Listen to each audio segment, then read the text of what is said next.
जिसका होना जीवन का होना है, जिसकी चाल से बंधी है समय की गति, दिशाओं का ज्ञान, मौसमों की लुका छुपी, हवाओं का बहना, बहते बहते थमना, थमते थमते चलना है खेल उसी का। जो पास है और दूर बहुत है, जो महाकाय है, जो जर्रा है, जो आदि देव है, ये हैं सूर्य देव। ऐसे सर्वव्यापी को नमन करते हुए शुरू करता हूँ सूर्य के प्रतीक कोणार्क की गाथा।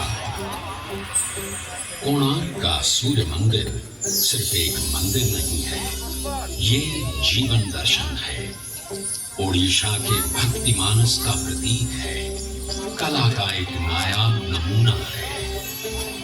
कोणार्क में उत्तर की आर्य और दक्षिण की द्रविड़ सभ्यता आपस में मिलकर एक रूप हो जाती है। कोणार्क उत्सव है, जीवन का उत्सव, शिल्पी की कठोर साधना का सत्य है। कोणार्क की शिलाओं में एक धड़कन है जो हर दर्शक को अपनी कहानी सुना रही है। मैं सुन रहा हूँ अमरकंटक की पहाड़ियों से आती हुई महानदी की कलकल। पहाड़ियों को लांग वो कभी अल्हड़ हो जाती है तो कभी चंचल, हर पल अपने रूप बदलती ऐसे चली आ रही है मानो पूरी पृथ्वी को सिंचित कर देगी। तभी शिला से टकराती है और फैल जाती है विभिन्न दिशाओं में। कोई पुकारता है चित्रोत्पला तो कोई महानदी। इसकी शाखाओं के नाम हैं चंद्रभागा और प्राची। इसी नदी के तट पर बसे हैं कई नगर और कई जनपद। इन्हीं में से एक है कोणार्क।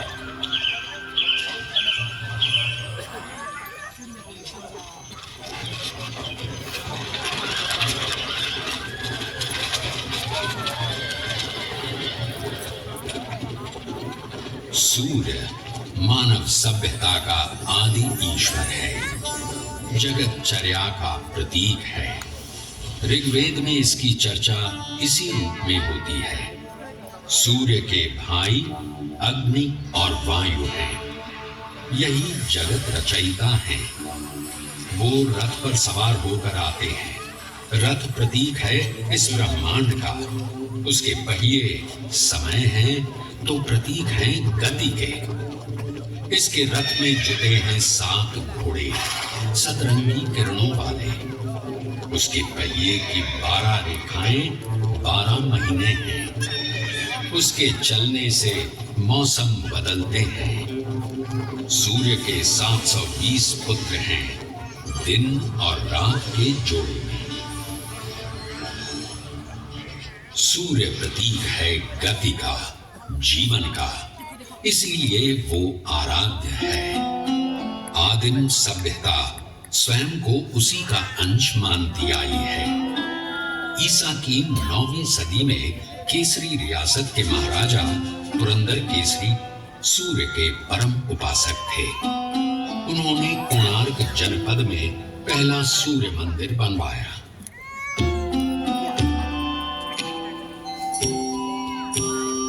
12वीं सदी में ओडिशा का केसरी साम्राज्य दक्षिण के गंग साम्राज्य के अधीन आ गया। इसी साम्राज्य के महाराजा अनंग भीम तृतीय ने जगन्नाथ मंदिर का निर्माण पूरा कराया, जिसकी शुरुआत अनंत वर्मन चोड़गंग देव ने की थी। कहते हैं अनंग भीम तृतीय ने संतान थे। पुत्र प्राप्ति के लिए उन्होंने उसी मंदिर में सूर्य की उपासना की, जिसका निर्माण केसरी साम्राज्य के महाराज पुरंदर केसरी ने कराया था। उपासना सफल हुई और नरसिंह देव प्रथम का जन्म हुआ।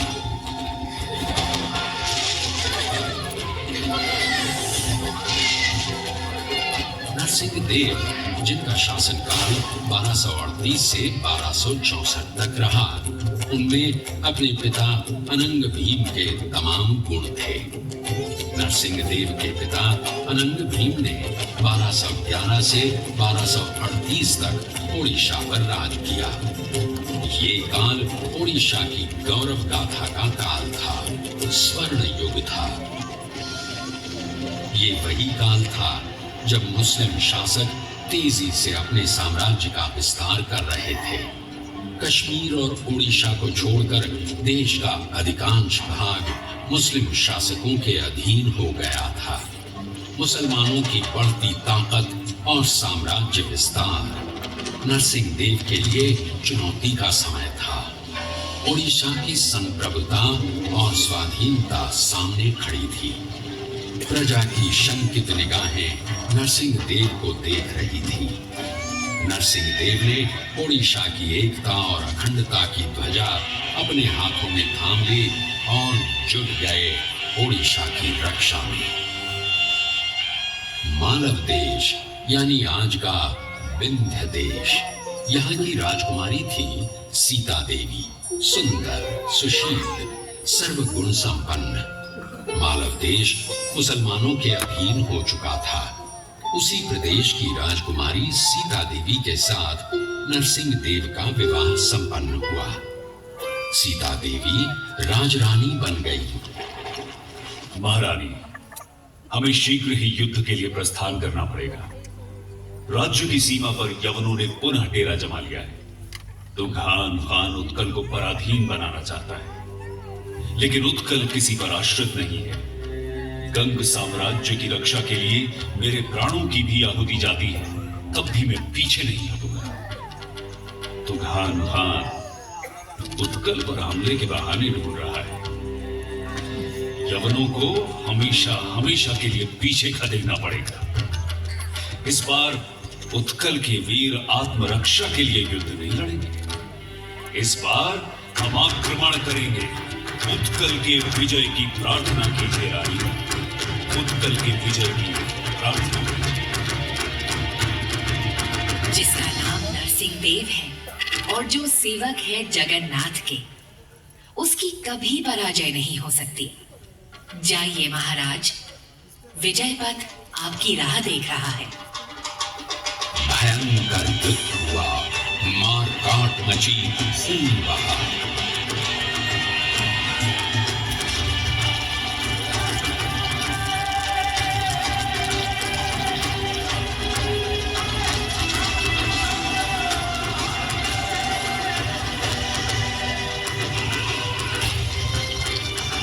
नरसिंह देव की वीरता और पाइक वीरों के युद्ध कौशल के आगे तुगान खान की पराजय निश्चित थी। तुगान खान का सेनापति करीमुद्दीन नागरी मारा गया। ओडिशा अगले 300 से भी अधिक वर्षों के लिए स्वतंत्र हो गया था। सन 1568 में अकबर के काल से पहले तक उसे पूरी तरह कभी पराधीन नहीं बनाया जा सका। लखनऊ की विजय उत्सव और उल्लास लेकर आई, लेकिन नरसिंह देव का मन विचलित था। अशांत नरसिंह देव की बेचैनी उनकी पत्नी सीता देवी को चिंतित कर रही थी। विजय की माला गले में धारण करने वाले महाराज, अब तो प्रदेश पहले की अपेक्षा अधिक शांत है। आपका यश आपके आगे चलता है, फिर भी आप चिंतित हैं। सूर्यमुख कलांत क्यों है महाराज? देवी, मैं युद्ध लड़ रहा हूं मातृभूमि की रक्षा के लिए, उसकी स्वाधीनता को बनाए रखने के लिए। लेकिन माना शांत है। युद्ध लड़ना और राष्ट्र को संरक्षित रखना मात्र यही राजधर्म है। युद्ध लड़कर भूमि को तो सुरक्षित रखा जा सकता है, लेकिन उसकी पहचान, उसकी परंपरा, उसकी संस्कृति को सुरक्षित नहीं रखा जा सकता।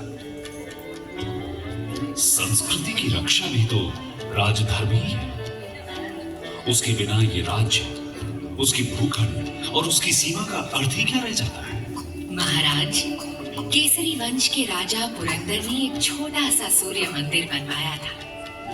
आपके पूर्वज भी वही पूजा अर्चना करते आए हैं। कोणार्क के उसी सूर्य मंदिर में आपकी माता ने भी पुत्र प्राप्ति के लिए उपासना की और आपका जन्म हुआ।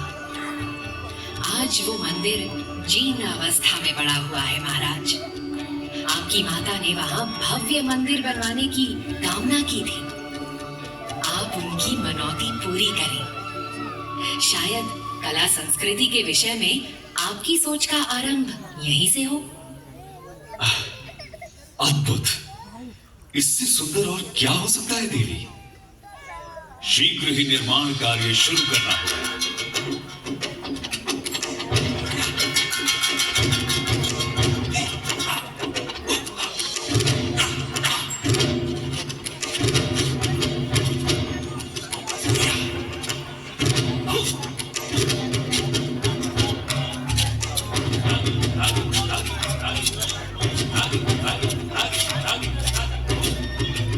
निर्माण योजना पर कार्य रूप दिया जाने लगा।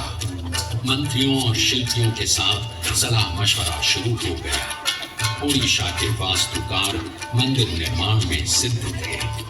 ईसा की 7वीं सदी से अब तक ओडिशा के शिल्पी उम्दा भवनों और मंदिरों का निर्माण करते आए थे। ओडिशा के अलग अलग प्रांतों से कारीगर बुलाए जाने लगे। मंत्री शिवेई सामंतरा महापात्रा को योजना का कार्यभार सौंप दिया गया। उधर सीमा पर फिर से युद्ध छिड़ गया था। सुल्तान इल्तुतमिश ने इख्तियारुद्दीन उज़्बेक को गौड़ प्रदेश का शासक बना दिया था। एक तरफ कोणार्क में मंदिर निर्माण का कार्य चल रहा था, दूसरी तरफ सीमा पर युद्ध। नरसिंह देव ने बांकुड़ा और हुगली के इलाके जीत लिए। कोणार्क का सूर्य मंदिर नरसिंह देव की विजय का प्रतीक बन गया। कारीगर उत्साह से भर गए। बेजान पत्थरों में जान डाली जाने लगी। छैनी हथौड़े की चोट से वीरान कोणार्क जीवंत हो उठा। कोणार्क के जर्रे जर्रे में इतिहास छिपा है। हर शिला अपनी ही कथा कहती नजर आती है। सच है या झूठ ये तो किसी को पता नहीं, लेकिन किंवदंती जरूर है। किस्से कहानियां तो उसी की बनती हैं जो श्रेष्ठ होता है। तो इन किस्से कहानियों से ये जरूर पता चलता है कि कोणार्क श्रेष्ठ है।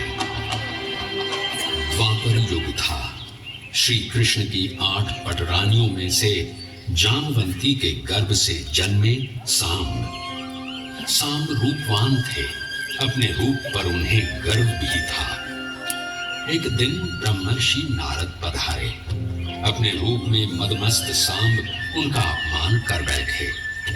रुष्ट नारद ने कृष्ण से ये कह दिया कि तुम्हारा पुत्र सांब गोपांगनाओं के साथ प्रणय क्रीड़ा में लीन है। क्रोधित कृष्ण सांब को ढूंढने निकले। इधर नारद ने सांब से कहा, पुत्र, तुम्हारे पिता रैवतक पर्वत पर तुम्हारी प्रतीक्षा कर रहे हैं। पिता को प्रतीक्षारत जान सांब तीव्र गति से रैवतक पर्वत की ओर भागे। वहां गोपियां पुष्करणी में जल क्रीड़ा कर रही थी। सांब को समक्ष देख उन्हें लगा साक्षात श्री कृष्ण आ गए हैं। सांब में कृष्ण छाया देख सुध बुध बिसराकर गोपियां सांब से लिपट गईं। तभी वहां पहुंचे कृष्ण। सांब को गोपियों के आलिंगन में देख क्रोध से भड़क उठे। अरे नराधम क्लीब, तू महापातकी है।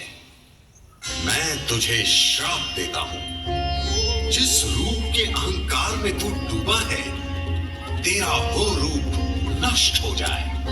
तेरे रूपवान अंग कुष्ठ से भर जाए। पिता के शाप से सांब को कुष्ठ हो गया। नारद के प्रति हुए अपमान का उन्हें आभास हुआ तो वे नारद के पास पहुंचे। नारद ने उनकी दशा देखी और द्रवित होकर शाप मुक्ति का उपाय बताया। तुम भारत के पूर्वी तट पर मैत्रेय वन में जाकर सूर्य की उपासना करो। उनकी कृपा से ही तुम रोग मुक्त हो सकते हो। नारायण नारायण। साम चंद्रभागा नदी किनारे मैत्रेय वन में जाकर सूर्योपासना में लीन हो गए। उनकी कठोर साधना से प्रसन्न हो सूर्य देव ने उन्हें रोग मुक्त कर दिया। रोग मुक्त साम ने चंद्रभागा नदी में डुबकी लगाई। वहां उन्हें पत्थर की बनी सूर्य देव की मूर्ति मिली। उन्होंने मंदिर बनवा वहीं उसकी स्थापना कर दी। साम की वो साधना पीठ आज कोणार्क मठ के नाम से जानी जाती है और आज भी देश के विभिन्न हिस्सों के कुष्ठ रोगी रोग मुक्ति की कामना के लिए यहाँ आते हैं। ये कथा है साम पुराण की, पौराणिक है। ओडिशा के जनमानस की कथा है। इतिहास का इससे कोई सरोकार नहीं है। कोणार्क निर्माण में कितना समय लगेगा, कितने कारीगर काम करेंगे, कितना अर्थ व्यय होगा, सारा हिसाब लगाया जा चुका था। भ्रमरवर हरिचंदन आय व्यय की देखभाल कर रहे थे। पुरी से 19 मील उत्तर पूर्व पदमतोला गंड नामक पुष्करणी को भरकर मंदिर बनाने का फैसला ले लिया गया। ओडिशा के विभिन्न इलाकों से चुन चुन कर कारीगर बुलाए गए। दूर दूर के पहाड़ों से पत्थर लाए जाने लगे।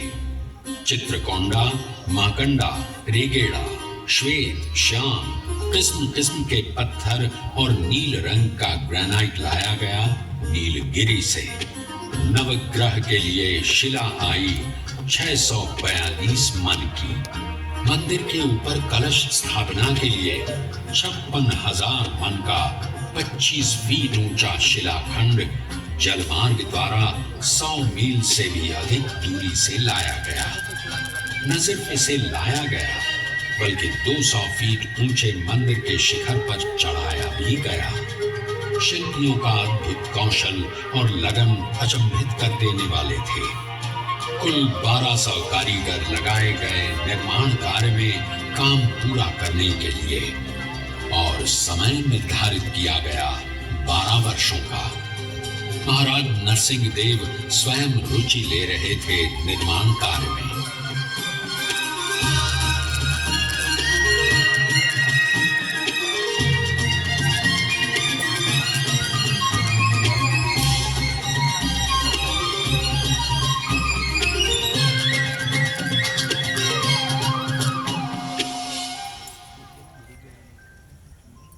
कोणार्क मंदिर की योजना और निर्माण प्राचीन वास्तुशास्त्र शिल्प सारिणी के आधार पर किया गया था।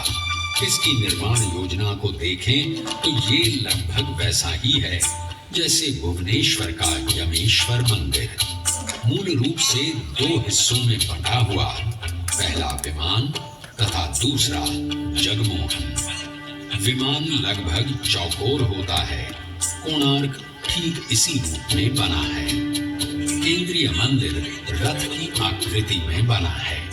सूरज के 7 घोड़ों द्वारा खींचे जा रहे विमान और जगमोहन दोनों एक ही पीठ पर संयुक्त रूप से बने हुए रथ का सा आभास पैदा करते हैं। सूर्य रथ में 24 पहिए हैं और 7 दिनों के प्रतीक देते 7 घोड़े रथ को खींचते नजर आते हैं। पूर्व की ओर कुछ हटकर नाट्य मंदिर बना है। मुख्यशाला और नाट्य मंदिर के बीच में अरुण स्तंभ था। मुख्य मंदिर के दक्षिण पूर्व सूर्य शक्ति छाया देवी का मंदिर है। दक्षिण पूर्व में ही कुछ दूरी पर भोग निर्माण के लिए रसोई घर बना है। सामने दोनों ओर अन्य छोटे छोटे मंदिर बने हुए हैं। केंद्रीय मंदिर और अन्य मंदिरों को घेरे प्राचीर बनी है। मुख्यशाला के पूर्व, दक्षिण और उत्तर में 3 द्वार बने हैं। हर द्वार की सिद्धियों के दोनों ओर अपूर्व कारीगरी से बने खंभे हैं। पूर्व की ओर है सिंह द्वार, दक्षिण में अश्व द्वार और उत्तर में है गज द्वार। सूर्य के प्रकाश में भेद नहीं है। वो जाति, धर्म, संप्रदाय और देश में फर्क नहीं करता। कोणार्क का सूर्य मंदिर सर्वधर्म की पीठ है। सब एक है, यही कोणार्क कला का संदेश है। कोणार्क को गौर से देखें तो वो केंद्र से एकाकार होता नजर आता है, मानो कोई ताकत उसे अपने में लीन कर लेना चाहती हो। इसके शिल्प की खासियत यही है कि ये अपनी विशालता और भारीपन के बावजूद ऊपर की ओर उठता गतिमान प्रतीत होता है। मुगल बादशाह अकबर के दरबारी अबुल फजल ने अपनी किताब आईन अकबरी में लिखा है, अद्भुत कोणार्क ओडिशा वास्तुकला का चरम है, एक जलता हुआ दिया है। पर अफसोस वास्तुकला का ऐसा अद्भुत चिराग इसके बाद ओडिशा के स्थापत्य में फिर कभी नहीं दिखा। ओडिशा के मंदिर भव्य साज सज्जा वाले मंदिर हैं। प्राकृतिक बिंबों में कमल की आकृति प्रायः हर मंदिर में मिल जाएगी। कमल जहां एक तरफ सूर्य को बिंबित करता है, वहीं वो प्रतीक है प्रज्ञा का, ज्ञान का, परम ज्ञान का।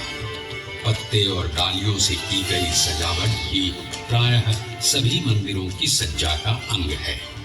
ये डालियां बिना फूलों वाली हों तो सादा डाली, फूलों वाली हों तो गेंदा डाली, पक्षी बैठे हों तो हंसा डाली। अगर डालियां आपस में गुथी गोलाकार रूप लिए हों तो फांसी लता के नाम से पुकारी जाती है। कोणार्क के पहिए और चक्र की सज्जा में भी इसका प्रयोग देखने को मिलता है। उड़ीसा में मंदिरों के दरवाजों पर जबरदस्त नक्काशी देखने को मिलती है। कोणार्क मंदिर के प्रवेश द्वार पर जो झांकी उकेरी गई है, वो है मनुष्य कौतुकी, जिसमें मानव आकृति अलग अलग भाव भंगिमाओं में द्वार के दोनों ओर लताओं का सहारा लिए झूलती दिखाई गई है। साथ ही कई द्वारों पर ऊपर की ओर बढ़ती लता डालियां जो मानव आकृतियां लिए हुए हैं, उन्हें भी उकेरा गया है। कोणार्क मंदिर के प्रवेश द्वार पर एक और खास आकृति उकेरी नजर आती है। वो है आपस में गुथी नाग नागिन की आकृति, जिसे अहिबंद या नागबंद के नाम से जानते हैं। उड़ीसा के मंदिरों की ये साज सज्जा सिर्फ क्षैतिज या लंबवत आकार में ही नहीं है, बल्कि गोलाकार सतहों पर भी नजर आती है, जैसे कोणार्क चक्र और तोरण द्वार। कोणार्क सूर्य मंदिर भी है और विजय प्रतीक भी। कोणार्क के शिल्प में जहाँ एक तरफ युद्ध के दृश्य हैं, वहीं ताकत से भरपूर घोड़े और हाथी भी है। दहाड़ता हुआ सिंह हाथी को अपने पंजे में लिए हुए दिखलाया गया है। विभिन्न स्थानों पर राजा की आकृति उकेरी गई है। यहाँ तक कि मंदिर के गर्भगृह में राजा को घुटने पे झुके स्वयं सूर्यदेव के हाथों हार पहनते दिखलाया गया है। कोणार्क उड़ीसा मंदिर वास्तुकला का अंतिम मंदिर है, जहाँ परंपरा के साथ साथ कला की नई दृष्टि का मिलन साफ देखने को मिलता है। वास्तुकला के परंपरागत विषयों और बिंबों से हटकर नए विषय और प्रतीक परंपरा को आगे ले जाते नजर आते हैं।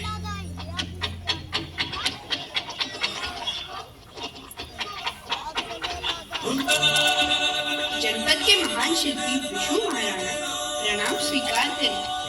जन्म लेने के बाद जब से मैंने होश संभाला, तब से मेरी आंखें आपको ही ढूंढती रही। आपकी शिल्प कला के बारे में सुनकर मैं पत्थरों को काटना, उन्हें आकार देना सीख गया। आप मेरे आदर्श हैं, आप ही मेरे गुरु हैं। बचपन में पिता की बाहों का झूला तो नहीं मिला, लेकिन गुरु का आशीष तो मिल सकता है ना महाराज। माथे पे आशीष का हाथ रख दीजिए विष्णु महाराणा। कौन हो तुम बालक? तुम्हें देख मेरा व्याकुल मन और विचलित हो गया। कौन हो तुम? मैं वो भाग्यहीन बालक हूँ महाराज, जिसे आप जन्म से पहले ही अनाथ छोड़ जन कार्य के लिए निकल गए। पिता, मैं आपका पुत्र हूँ, धनपद। पुत्र, हाय रे शिल्पी जीवन, 12 वर्षों तक जिसे भूला रहा, आज वो सामने खड़ा है, जिसे गले लगाने को जी चाहता है। घंटों महीनों जिसे निहार में बातें करने का मन करता है, लेकिन हाय रे दुर्भाग्य, 1200 शिल्पियों के प्राण पुत्र स्नेह से अधिक प्रिय है। क्षमा पुत्र, मैं विवश हूं। ये दधिनौती नहीं लगा तो शिल्पियों के प्राण चले जाएंगे। अभी तुम जाओ, बाद में मिलूंगा जब काम समाप्त हो जाएगा। यह काम तो अभी के अभी समाप्त किया जा सकता है। ये दधिनौती शिखर पे चढ़ाना कौन सा मुश्किल काम है। मैं आपका पुत्र हूँ महाराज, बस आशीर्वाद दीजिए। अचंभित पिता मुंह खोले देखते रह गए। धर्मपद जुट गया। देखते ही देखते दधिनौती शिखर को छूने लगा। जो काम सिद्ध शिल्पी न कर सके वो 12 वर्ष के एक बालक ने कर दिखाया। सब चकित थे। काम पूरा हो जाने का उत्साह था, वहीं एक 12 वर्ष के बालक से हार जाने की ग्लानि भी। शिल्पियों के दल में बातें शुरू हो गईं। अगर महाराजा को इस बात का पता चला तो सबकी बदनामी होगी। हमारी कला, हमारी कारीगरी से लोगों का भरोसा उठ जाएगा। बात धर्मपद के कान में पड़ी। पिता के शिल्प और 1200 शिल्पियों की कलाकारी पे उसकी वजह से प्रश्न उठे, ये उसे मंजूर नहीं था। और देखते देखते चंद्रभागा नदी में छलांग लगा। शिल्पी मान मर्यादा की रक्षा के लिए अपने प्राण त्याग दिए।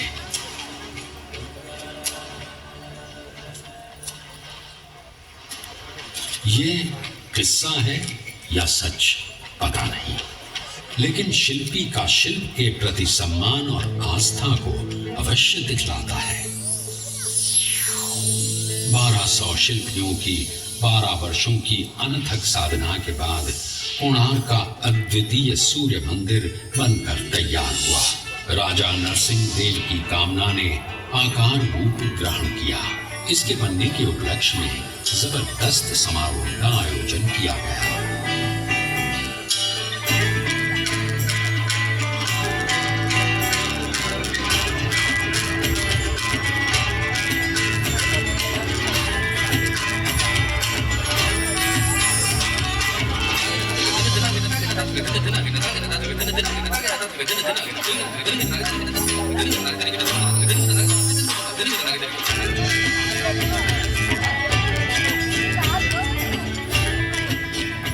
दूर से अपार जन समूह समारोह में भागीदारी के लिए उमड़ पड़ा।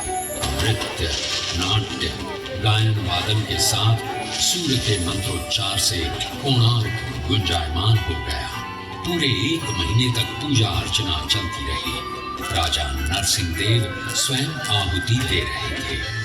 मंदिर के समक्ष आकाश में सर उठाए विशाल सूर्य स्तंभ अपनी सत्ता, अपनी ताकत का आभास देता सबको चकित कर रहा था।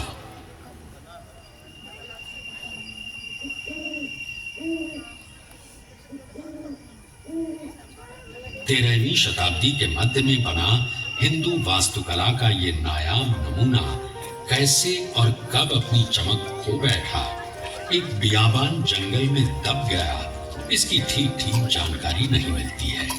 पद्म क्षेत्र देवला कर्मांगी के ताड़पत्र के अंतिम हिस्से में कहा गया है, वर्षों तक पद्म क्षेत्र में मेरे द्वारा बताई नीति से सेवकों ने सूर्य की आराधना नहीं की। परिणाम स्वरूप सूर्य देव इस मंदिर को छोड़ चले गए। हालांकि ये बात कब लिखी गई इसकी जानकारी नहीं मिलती, इसलिए इसे भी साक्ष्य रूप में नहीं माना जा सकता। कोणार्क में घूमते गाइड आपको अक्सर बताएंगे कि इसके विध्वंस की वजह और कुछ नहीं, बल्कि महान नाविक क्रिस्टोफर कोलंबस की कारस्तानी थी। प्रचलित है कि मुख्यशाला के ऊपर एक विशाल चुंबक स्थापित था, जिसका चुंबकीय क्षेत्र इतना अधिक शक्तिशाली था कि वो सुदूर समुद्र में नौ संचालन में बाधा उत्पन्न करता था। कोलंबस जैसे महान नाविक को ये भला कैसे रास आता, सो उसने इसे उखाड़ फेंकवाया। कहते हैं कि चुंबक के हटते ही मुख्यशाला चरमरा के गिर पड़ी।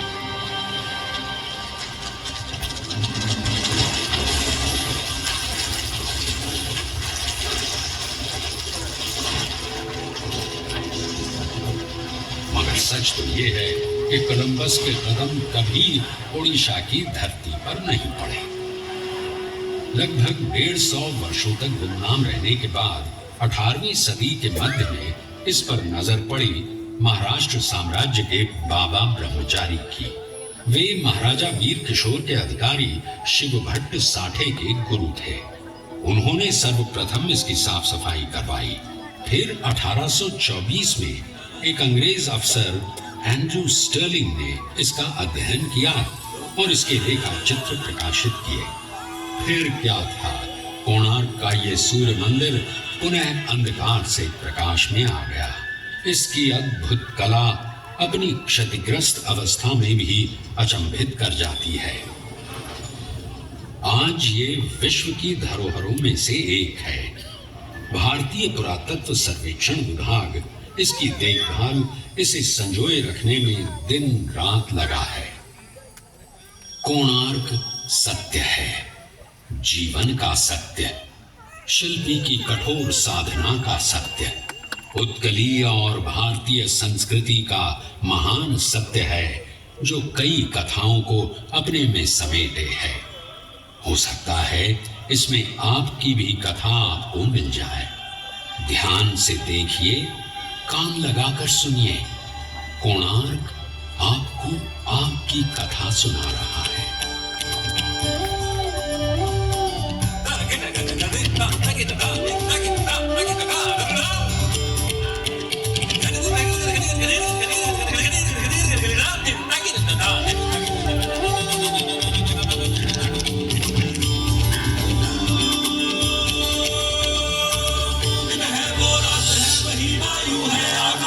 वही वो जल है, जलवायु है, जल जल के जलता